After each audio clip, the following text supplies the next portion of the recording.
I found a golden stone in the desert. I wiped the dust off it with my hand, and the stone unexpectedly had a metallic texture.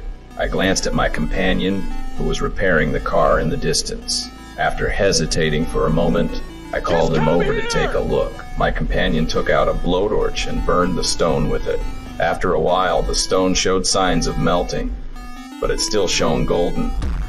We concluded that this was definitely a piece of gold. Excitement surged through us, and we took out tools and started digging.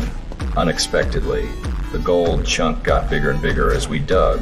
We dug for a long time but couldn't see the bottom. It was only then that we suddenly realized this was a gold mountain. We tied a rope around it, trying to pull it out with the car, but the rope snapped with a bang. While the gold mountain didn't move an inch, my companion said he'd go to town to borrow an excavator. He left some food and told me to wait here. Thinking about temporary survival, I started gathering dry firewood on the ground. Unexpectedly, I found a plane wreck.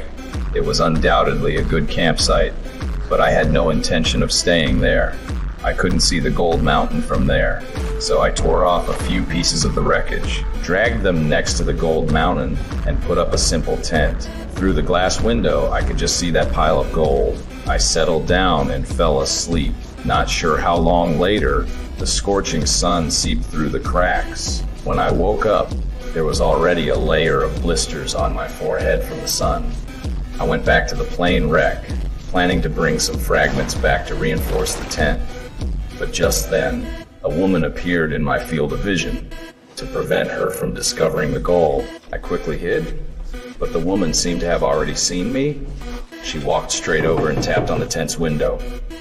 Seeing this, I hurriedly pretended to be looking for something.